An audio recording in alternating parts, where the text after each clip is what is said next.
Tienes ansiedad porque estás haciendo cosas para mantener esa ansiedad. Y la inmensa mayoría de las veces no se trata de que haya algo que esté mal en ti, sino porque estás siguiendo unos patrones que la mantienen. En este vídeo te voy a enseñar a identificarlos y a romperlos. Lo primero que tienes que saber es que la ansiedad es una emoción. Es natural, sana y adaptativa, siempre que aparezca en el nivel adecuado.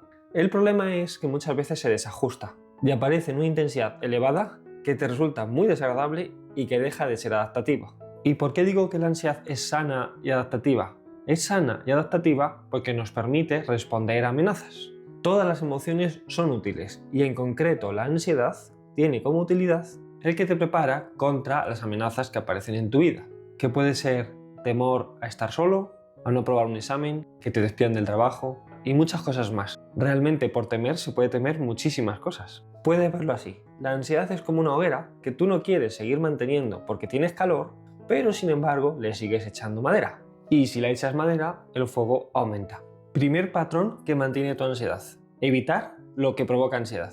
Y es normal que cuando algo te produce ansiedad, intentes irte de esa situación, porque se pasa muy mal. Si tienes miedo a los perros, ¿qué vas a hacer? ¿Quedarte ahí, viendo cómo dan vueltas a tu alrededor o te ladran? Lo natural es irse. Estás programado para eso, para responder a las amenazas huyendo o enfrentándote. Y muchas veces evitar una situación es interesante, es lo más adaptativo. El problema es cuando no es así. Porque imagínate una persona que constantemente está evitando pasar por calles que sabe que están transitadas por perros. Si en su pueblo o ciudad hay muchos perros, al final va a tener limitadas muchas zonas. Quizá no puede ir a parques, quizá no puede ir a comprar a su tienda favorita, porque siempre pasa por ahí el mismo paseador de perros. En ese caso, evitar la situación tiene dos problemas: que no puedes ir a donde deseas y que alimentas el miedo.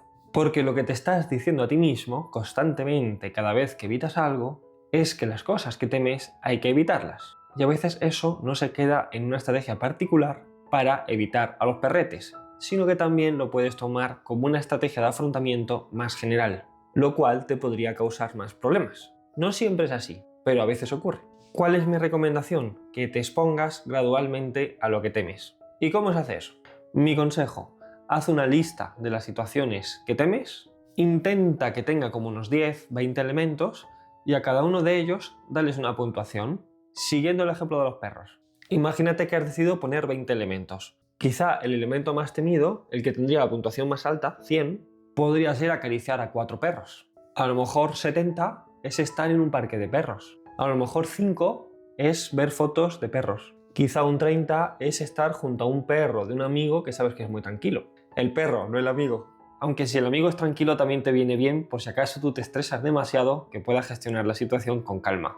Hay otra opción que no te la recomiendo, que es la exposición brutal, en la que directamente te expones a un grado elevado de tu temor sin que haya pasos intermedios. Esto es algo que apenas se practica ya en la psicología, pero muchos psicólogos que me precedieron usaban esta técnica. Y si por ejemplo un paciente tenía miedo a los pájaros, metían una serie de pájaros en la sala y tras estar un tiempo considerable expuesto a esos pájaros revoloteando por la habitación, la mayoría de los pacientes mejoraban significativamente. En cuanto a utilidad, demostró ser bastante útil, pero es bastante impactante y a la mayoría de las personas no les apetece este proceso tan divertido. Otra cosa que puedes hacer: tarjetas de valor. Es como una especie de tarjeta motivacional y se trata de escribir en ella por qué es valioso para ti superar el miedo al que te quieres enfrentar. Puedes leerla antes de enfrentarte a una situación difícil. Te pongo otro ejemplo más para que no pienses que esto es únicamente para personas que le dan miedo a los perros. Si tú temes ir al supermercado por ansiedad social, puedes empezar visitándolo unos minutos. Entras, miras algunos productos y te vas. Y luego ya, más adelante con el tiempo, pues haces una compra. Si antes de hacer este proceso te lees esa tarjeta de motivación, te va a resultar más fácil estar en esa situación. Sobre este tema te podría explicar muchas cosas más, pero para no saturar de momento vamos a pasar al patrón 2. Pensamiento catastrófico. Cuando la mente está en estado ansioso, imagina mucho y mal, amplificando las consecuencias temidas o las probabilidades de que ocurran. ¿Qué haría yo en esa situación? Y les suelo decir a mis pacientes: intenta identificar muy bien qué es lo que temes, intenta concretarlo y haz una lista de evidencias. Pregúntate qué evidencias apoyan tu temor. Porque ese temor se está basando en hechos ¿En datos o en sensaciones? Por ejemplo, si piensas que vas a fallar en una presentación en el trabajo, intenta observar cómo te ha ido habitualmente. Si piensas que tus amigos se van a enfadar porque no hablas demasiado, intenta observar qué ha pasado habitualmente en tus relaciones sociales. Si alguna vez te ha ocurrido lo que temes, pregúntate más cosas. Puedes preguntarte esto: ¿qué probabilidad hay de que vuelva a ocurrir? Porque quizá lo que produjo esa situación que no te gusta en el pasado, ya no están los factores que produjeron esa situación. Y si vuelve a ocurrir, ¿te pilla igual que antes? ¿Con las mismas habilidades, con las mismas experiencias? ¿O estás más curtido en batalla? Otra cosa útil para salir de un estado de ansiedad en la que tu mente se retroalimenta y te atrapa en esa ansiedad es que visualices escenarios positivos, problemas y soluciones que aplicarías. Que visualices que te va bien, que las cosas salen como deseas. Sobre todo, con esto rompemos el bucle de ansiedad.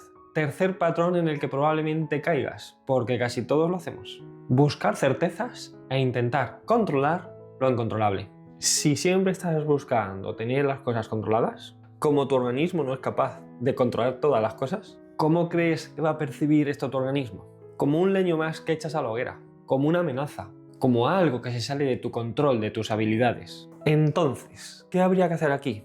En primer lugar, te diría que aceptes la incertidumbre, y que la aceptes por dos cosas. Lo primero, porque el mundo funciona así. Y lo segundo, porque aunque no lo sepas, tú ya estás viviendo con incertidumbres. ¿Qué hay en tu vida en lo que tengas una certidumbre absoluta? Tú sabes qué va a pasar conduciendo, sabes qué va a pasar en tu trabajo. Un contrato indefinido no indica que eternamente vayas a estar en ese trabajo, porque no sabes si la empresa va a desaparecer y si tú quieres seguir. ¿Tienes una certeza total sobre tu relación? ¿Sabes lo que va a pasar al 100%? ¿Sabes si os vais a distanciar? ¿Si va a aparecer un problema que os rompa? ¿Sabes si esa comida que tanto te gusta te va a sentar bien? Siempre. Te mueves en probabilidades, y la mayoría de cosas son probabilidades elevadas de que salga por el lado que esperas. Entonces, hay muchas situaciones ante las que estás aceptando la incertidumbre y no estás dándole mil vueltas. Sería interesante que esas situaciones que temes porque el grado de incertidumbre es mayor o más visible, utilices la misma estrategia que usas en el día a día: aceptar que no controlas todo.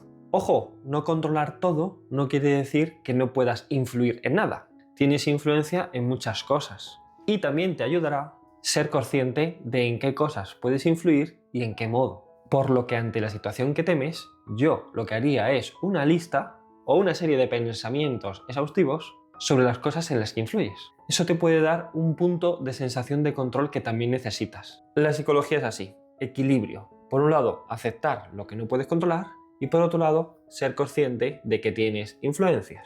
Porque si lo dejamos todo en el lado de que no tenemos ningún control o de que tenemos que tener un control absoluto, nos desequilibramos y nos rompemos. Y alimentamos la ansiedad. Cuando yo monté esta clínica de psicología junto a mi hermana y con el apoyo de mis padres, tenía muchas incertidumbres. No sabía si esto iba a salir adelante. Y eso me producía bastante ansiedad. Entonces, para calmarme, construí un pensamiento. Y es que yo no controlaba lo que iba a pasar, porque una clínica de psicología depende de muchas cosas. De las cosas que yo haga bien, del contexto histórico en el que te muevas, economía, ubicación geográfica, muchas cosas. Y como no dependía totalmente de mí, la idea a la que llegué y que me transmitía paz en caso de que la clínica no fuera bien, era que siempre me iba a tener a mí mismo. Que si yo luchaba, que si ponía mis habilidades, a lo mejor este proyecto no me salía bien, pero tarde o temprano algún proyecto iría bien. Tú también puedes construir algún lema de este tipo, que te dé fuerza, paz y tranquilidad. Patrón mental número 4, que mantiene tu ansiedad: anticipación constante del peligro. Si piensas constantemente lo que puede salir mal, entonces es como si tuvieras una alarma interna constantemente activada. Para esto puedes usar lo que hemos visto antes, porque todos estos recursos son intercambiables y se pueden mover de un factor a otro con total soltura. Pero te indico algunos recursos más que puedes utilizar. 1. Anclaje al presente. Es complicado, pero te puede ayudar, sobre todo si has hecho la parte de cuestionar pensamientos, de buscar evidencias que confirmen o nieguen el temor que tienes. ¿Y qué es el anclaje al presente? Intentar centrarte en lo que tienes. Puedes fijarte en 3 cosas que estás viendo, 3 cosas que estás escuchando, 3 cosas que estás sintiendo, Y luego otra cosa que a mí me gusta mucho es establecer un horario de preocupaciones. De algún modo que fijes un momento en el que quedas con el problema, con el compromiso de que en ese momento a ese problema le vas a entregar toda tu atención. Es decir, es como un pacto. Que ese problema no ande molestando mientras tú estás haciendo otras cosas, como ver tu serie favorita, hablar con un amigo, estar junto a tu pareja, pero que a cambio luego le vas a dedicar un momento en el que le vas a dedicar toda tu atención y todos tus recursos para generar soluciones a esa preocupación. Y número 5, juegas con desventaja. ¿Y qué pasa cuando el árbitro está comprado por el rival? Que vas a perder. Esto no puede seguir así, hay que equilibrarlo. El problema de la ansiedad es que muchas veces te focaliza en los problemas, ignorando tus soluciones, tus habilidades. Primer recurso, haz una lista de fortalezas.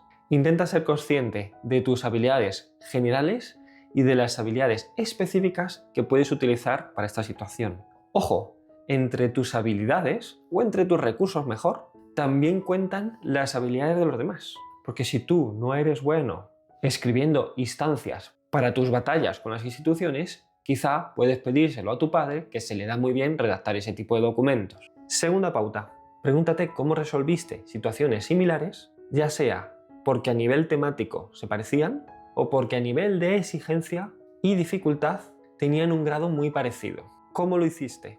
¿Qué aplicaste? Esas habilidades siguen en ti. Y por último, plan de acción. Divide los problemas en pasos concretos y manejables. Eso hará que no te satures, que no te sientas abrumado, que hagas el dragón de la amenaza mucho más pequeñito y te resulte más fácil combatirlo. Y así es como se da la vuelta a una situación de desventaja, en el que ya no solo eres consciente de las dificultades y problemas que tienes, sino también de todos los recursos que están a tu disposición. Seguro que hay alguien en tu entorno que está teniendo ansiedad y no consigue quitársela. Pues si quieres, puedes compartirle este vídeo a ver si le ayuda.